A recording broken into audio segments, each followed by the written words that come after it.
Good day, everyone. I am Sweetmore from Magdadaro, and I am with Jashin. And for now, we're going to interview Miss Raven. So, yes, Jashin? So, first question is, what was the biggest challenge you faced before achieving success in your career po?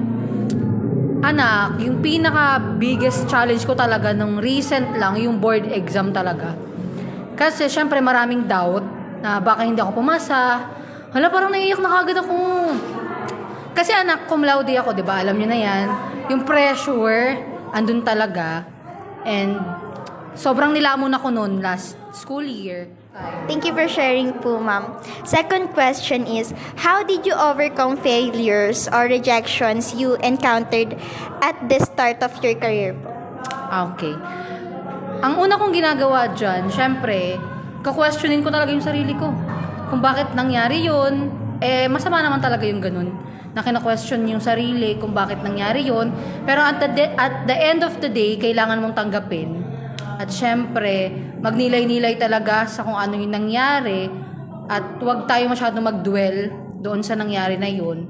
Kailangan maghanap tayo ng mga bagay na kailangan na tawag dito na ano bagay yun? Hanapin natin si Doraemon. Nahanapin natin yung mga bagay na magpapasaya sa atin na hindi natin iisipin yung bagay na nagpapalungkot sa atin. No, kasi alam naman dapat natin sa sarili natin na yung failure na iyon dapat hindi yun magdidikta sa buong pagkatao natin. Were there times you wanted to give up? What kept you going? Wala, ayoko talagang mag-give up. Kumbaga, kung ano yung nagpapatibay sa akin, ipagpatuloy yung bagay na gusto ko, yung pangarap ko mismo. Yun lang naman talaga. Kasi kapag hindi ko yung naabot, sino ako? 'Di ba? Ano pa ba yung kaya kong gawin kung titigil ako, 'di ba? Yun lang naman. Hindi ako susuko. Ganun. Dapat ganun din kayo. Who or what inspired you to keep pursuing your dream? Unang-una, syempre yung family. Tapos, syempre, yung sarili ko. Yun talaga yun. Kasi wala naman akong choice. Nabuhay ako dito. So, kailangan kong labanan ang mundo. Yun lang naman. How did you maintain discipline and determination despite the obstacles? Yung pangarap. Yun talaga. Yun yung nagpapakip sa akin ng ano. Yun talaga, yung pangarap ko. Na i-pursue lahat ng gusto ko. Marami akong pangarap. Kahit teacher na ako ngayon. No, marami pa rin akong pangarap. Gusto kong magkaroon ng sariling bahay na kasing laki ng Westbridge. Ayun lang naman. Siyempre, kapag meron kang pangarap, sunod-sunod na yun. Disiplina sa sarili, disiplina sa ugali, disiplina sa ibang tao. Kaya kayo, kung meron kayong pangarap, go. Fight. Next question. What is a key lesson you learned from your mistakes and that you'd like to share with others? Balik tayo sa sagot ko kanina, no? Pero sa kabuuan nun, hindi sa lahat ng pagkakataon nakukuha niyo yung gusto ninyo, hindi sa lahat ng pagkakataon paborito kayo ng Diyos. No? Pero kailangan yung tanggapin na hindi palaging sentro ay kayo. No? Maraming plano na sa tingin mo ay mag-work, pero at the end, hindi. At kailangan mo yung tanggapin. At kailangan mo makakope doon sa nangyari na yun. Yun lang naman po. Yes, acceptance is the key. Next question po. How did you handle pressure and stress while navigating the path to success? Kasi anak, pag nai-stress talaga ako, hindi naman ako, yung alam niyo yun, yung tahimik na lang bigla, ano lang, kung ano ako, ganun pa rin ako talaga. Kumbaga, ang ginagawa ko lang siguro, same lang yung ugali ko kapag happy. Tapos same lang din naman ako kapag sad. Kasi kapag may mga ganung problema, stress, o nade-depress ang tao, hindi ko yung pinapakita sa iyo. Kaya, ang ginagawa ko lang noon, nood lang, syempre, gusto kong kausapin yung mga taong gusto kong kausapin para hindi naman ako malubog ng sobra. Ayun lang naman. Gusto ko pa rin, jolly pa rin ako, happy pa rin ako palagi. Next question po. What would you say was the most important decision you made in your career? Siguro yung Kasi nakatatakot talaga ako na mag-fail. Na yung iba, pasado na, tapos ako hindi pa. Wala lang, kakagraduate ko lang nun, pero parang gusto ko kasi, LPT kagad ako nun. Eh yung iba kong kilala, mga klase ko dati, LPT na sila. Tapos, yes, dagdag pressure talaga yun na meron ng LPT sa mga klase ko. Tapos, ayun, hindi naman ako nagsisi na tinake ko yun kasi feeling ko kaya ko na eh. Ready na ako. Kasi ayun, walang pagsisisi or anuman dahil ayun, nakamit natin yung 3 letra, hindi RIP, kundi LPT. Congrats. How do you use your experience to help or inspire others? Siguro yung kung paano na lang ako magsalita. Di ba? Siyempre bilang guro, kailangan idaan ko sa mga salita na hindi naman pang sugarcoat, no? Lagi kong binabase sa kung ano yung naranasan ko noon at tinuturuan ko kayo ng maayos na paggalang at dapat hindi nawawala yung respeto ninyo sa inyong mga kamag-aral, teachers at sa lahat ng tao na mamimit ninyo. At itong platform na ito ay maganda para sa isang tao kagaya ko. Kasi di ba nababahagi ko yung mga informasyon at mga magagandang asal na dapat na alam ninyo at kailangan ninyong gawin sa buhay. Ayun lamang. Next question po. What advice do you have for those currently facing challenges in their own careers? Okay lang na questionin niyo muna yung sarili ninyo kung sa tingin niyo kailangan talaga. Pero wag na wag kayong makukulong sa bagay na iyon. Maraming bagay na makakasakit sa inyo at dapat ready kayo doon. Dahil alam kong bata pa kayo, ay mga students ko, no, bata pa kayo, marami pa kayong pagdadaanan. Kaya ngayon pa lang i-build nyo na yung sarili ninyo sa mas malawak na mundo at kailangan mas tapangan nyo pa na harapin ang kinabukasan. Yun lang naman po. Thank you so much po for sharing. Good morning, everyone. I am Sweet Margo Magdadero, and I am with Sir Richard, and we're going to have an interview with Sir. First question is, what was the biggest challenge you faced before achieving success in your career? So before, the biggest challenge ko talaga before being successful as my career, yung siyempre yung budget. So marami kang pagdadaanan before makakuha. So before ka makapagkuha ng budget na ganito kalaki, kailangan mo mag-ipon through dugot pawis talaga. So sa advice ko, maging masinop, mas para mo pa sa araw-araw. Second question po is, how did you overcome failures or rejections you encountered at the start of your career? Before, sabihin ko muna yung failure and rejection. Kasi sa mga failure and rejection, papasok yan yung mga supporters mo, lalo yung relatives or mga kaibigan mo. So, nauna kasi this yung supporter sa'yo before i-judge ka muna niyan bakit ganito, bakit ganyan yung business itatayo. So, i-explain mo totally or provide mo sa kanila kung bakit ganitong business yung mo or ipapakita mo yung determination mo sa ganitong business. So, kailangan mo lang maging tiwala sa sarili sa God. So, Third question po is, were there times you wanted to give up? What did you do? Doon naman sa one give up or pagsuko. Meron kasi tayong times sa gym or sa mga businesses na sobrang tumal. So sa mga tumal na yun, so doon ka magiging mas matatat. So doon mo makikita kung gaano ka magaling sa mag-sell-stock sa mga client. So yun, kailangan mo lang i-pursue pa rin yung pursue araw-araw kahit mahina yung business. So mas kailangan mo na ipagpatuloy kaysa mag-give up ka. Parang kailangan nyo susundan. Oo, sugal pa rin talaga. Fourth question po is, who or what inspired you to keep pursuing your dreams? Siyempre, sarili ko, saka yung may mentor kasi ako. So, nakikita ko yung sarili ko sa mentor ko. So, if ever na hindi keep up ako, so yun mismo. How did you maintain discipline and determination despite the obstacles? Okay, so dito papasok yung makikipag-usap mo sa about members. Kasi merong ibang members na hindi talaga disiplinado, so kailangan mo sila kausapin na maayos.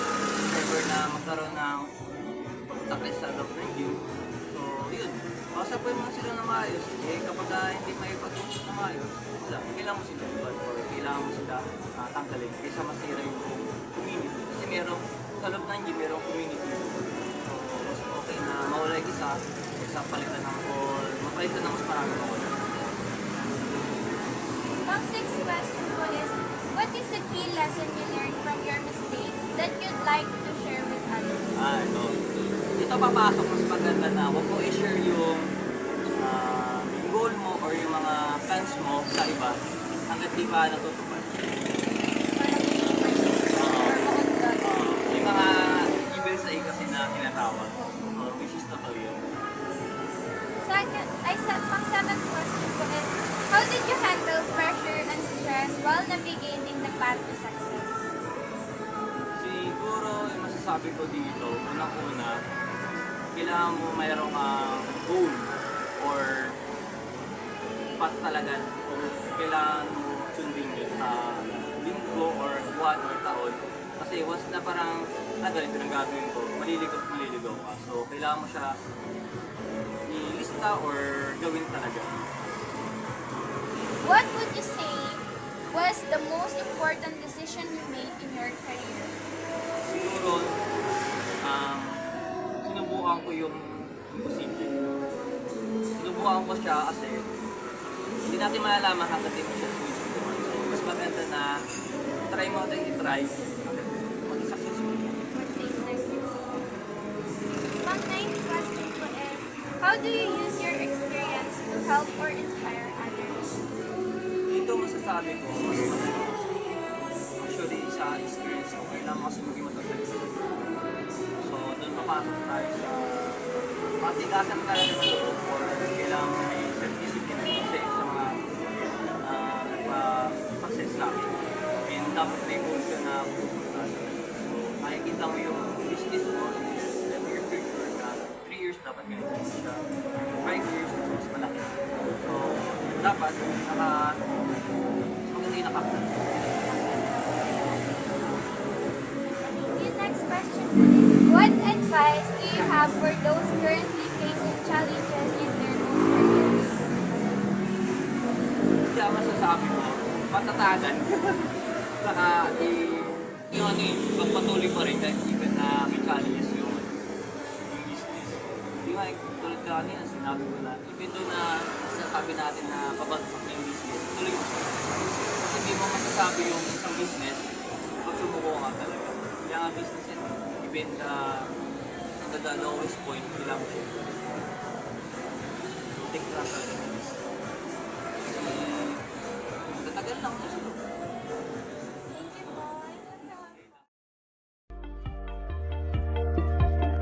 Good day everyone, I am Sweet Morpha Magdadaro and I am with Laika Marie Trillas, and now we're going to interview Ma'am Jen. Yes, and she is a teacher here in Casiglahan Village National High School. So the first question was, what was the biggest challenge you faced before achieving success in your career? Okay, the biggest challenge siguro when you decide what you want for your future.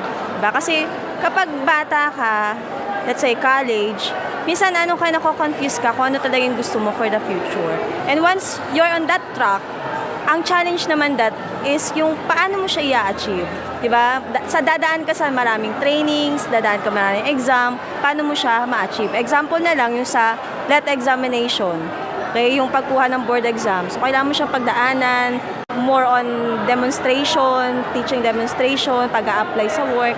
So, marami, different challenges talaga to get your dream job. Yes. Next question is, how did you overcome failure or rejection you encountered at the start of your career?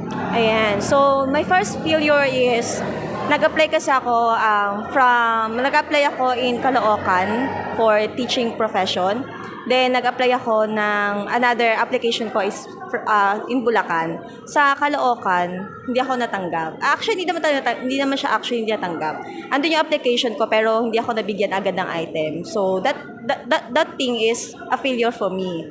So, I try another chance naman sa Bulacan. So, doon ako nakuha. So, for me, facing those challenges, yung parang never give up. Yung gano'n, yung hindi mo lang, wag ka lang mag-give up. Once na nag-fail ka sa isang bagay, you just don't give up. Siguro kung mapapagod ka man, you just need to rest. Diba? Then pray. Then, gano'n ulit. Laban ulit. Yan. Next question is, were you there times you wanted to give up and what keep you going? Actually, hindi naman totally, give up. Hindi naman siya yung totally na I want to give up. Siguro, na-challenge ka lang. Yun nga yung sabi ko, from Caloocan, na hindi ako nabigyan ng item for teacher. So, na-challenge ka lang, but not totally you want to give up. Kasi nandun pa yung fighting spirit mo na you want to pursue your dream job. Kaya you want to pursue your dream. Kaya, yun, challenge lang talaga siya. And next question po, who or what inspired you to keep pursuing your dream? Of course, family. Yan, number one is family. So, bakit tayo nagwo-work? Bakit natin pinupursue yung dream natin? For our family, di ba? We want to give them a good life, to let them experience yung good life na gusto natin para sa kanila. Next po, how did you maintain discipline and determination despite the obstacles? Okay, discipline and determination. So, during those days na nag-a-apply ako for public school, yun nga, sabi ko nga kanina, ang dami kong challenges na pinagdaanan. Siguro yung being consistent. Diba? Maging consistent ka with your vision and mission mo in life. Kung ano ba yung binivision mo na marating mo in the future. Maging consistent ka lang with your effort. Yan. Okay. What is a key lesson you learned from your mistake that you'd like to share with others? Okay. Hindi ko siya makonsider na mistake, pero siguro yung failure kanina. Okay, yung failure nga na hindi ako nakakuha ng item from Caloocan. So siguro yung learning from that is, yun nga, you just need to pursue your dream. Diba? Kung mapapagod ka man, rest ka lang. Kumbaga, mag-rest ka lang, pursue mo pa rin yung dream mo. Gawa ka ng mga ways na pwede mong gawin para ma-pursue mo yung dreams mo. Yun. Eh, syempre, prayer. Diba? Prayer. How did you handle pressure and stress while navigating the path to success? Okay, pressure. Ang pressure dyan, during that time na nag-a-apply ako in public school, syempre pressure is yung mga other classmate mo, may mga school na sila, diba? Yung ibang mga kakilala mo, teachers na sila, gusto ikaw nag-a-apply, ganyan. So, yung pressure syempre is na na gusto mong ma-achieve din yung na-achieve nila. Okay? So, paano mo siya i-handle? Okay. Ako, in-handle ko lang siya na hindi ko siya tinake na as negative sa akin na, ay, bakit sila ganun? Bakit sila ganun? Ba't ako, mahina ba ako? Ba't hindi ako nakapasok agad? So, I take it as positive as a positive view na kaya ko rin na makakapasok ako. Diba? Na I can do a lot of things na pwede ko gawin na makakapasok ako. What would you say was the most important decision you made in your career? Most important decision. Siguro yung pursuing my profession. Okay? Hindi talaga actually. Teaching is really hard. Hirap na teaching. Okay? Ang hirap mag-handle ng mga bata. Ang hirap ang daming paperwork sa pinapagawa ng mga. Sobrang hirap. Okay? Hindi lang halata siguro sa ibang teacher. Pero marami kami pinagdadaanan. Siguro kahit mahirap siya, siguro na-enjoy ko siya. Diba? Sa akin, pa rin siya, best decision pa rin siya na nagtulong. Kasi, there are times na napapagod ka in life, pero yung mga bata, nagiging mo sila, parang nag-motivate mo sila para, ay, paano yung pagod mo sa mawala. How do you use your experience to help or inspire others? Ayan, siguro, etong video na to, it could be one thing na pwedeng maka-inspire sa akin. Na, let's nandun tayo sa mahirap mag-tulong, lalo ginagawa, ang hirap ng kaya ng once you are in that position, nandun ka sa profession, mararamdaman mo na ano ka, na very respectful ka sa mga bata, mararamdaman mo yung love ng mga bata. So, yun. I think makakatulong yung video na kung meron mga makakatulong. What advice do you have for those currently facing challenges in their own career? So, iba kasi tayo ng gusto sa buhay. So, dun sa mga bata, college, senior high, dapat on that time pa lang, dapat isipin mo agad, ano talaga yung gusto mo in life. Kasi kapag kinuha nyo na siya, nandun ka na sa track na yun, kailangan mo siya i-pursue kasi diba? Kailangan mo maging persistent, kailangan mo maging firm with your decision. Kung ano na yung gusto mo. Kasi once na gusto mo yung isang bata, gagawin mo lahat para sa bata. Dahil katulad nun, na nag-feel ka, nagkakaroon ka ng failures, hindi ka natatanggap, pero because gusto mo yung dream na yun, gusto mo yung job na yun, o yung profession na yun, you do everything, diba? Para mag-pursue yung profession. So talagang pipiliin mo kung talaga yung gusto mo. Ganun pala yun. Kala ko ma'am, ano lang, aral-aral lang. Hindi, kailangan mag-isip na kahit ano talaga yung gusto mo. Kasi pag gusto nyo siya, gusto nyo yung ginagawa nyo, gagawin mo lahat para doon sa bata. Pero kung hindi mo siya gusto, syempre, mabilis kang mabilis kang mag-adapt. Na hindi ko na kaya kayo, mag-shift na lang ako. Diba? Choose one na talagang nasa gusto. Paano ma'am pag hindi ka pa sure dun sa... Kailangan maging sure ka na. Kaya dapat itong mga times na ito, dapat isip mo na siya ng palagi. Kailangan isip ka ng palagi. Kasi that is your future. Future mo na yun. Share ko na lang. Kung ano pa sasama niyo pa sa video, dati ayoko mag-teacher. Ang gusto ko talaga, mag-interior design. Gusto ng tatay ko, architect. Okay? So yung interior design, yun talagang gusto ko. Tapos yung sa tatay ko, kaya lang kasi yung mga course na yun, medyo mahal. Mahal siya. So, ang nangyari, yung isa kong friend, inaya na ako na dito tayo mag-enroll, magiging teacher tayo. At that time na yun, bata pa ako, so parang naisip ko, sige, diba? Nandun ako, bigla na lang ako napasok doon sa teacher. Diba? Na parang agad-agad na lang siya na, teacher na ako, ganyan. Hanggang sa pinursu ko na lang siya ng pinursu. Hanggang sa nagturo na ako, na-enjoy ko siya. Nahirap pero na-enjoy ko na siya.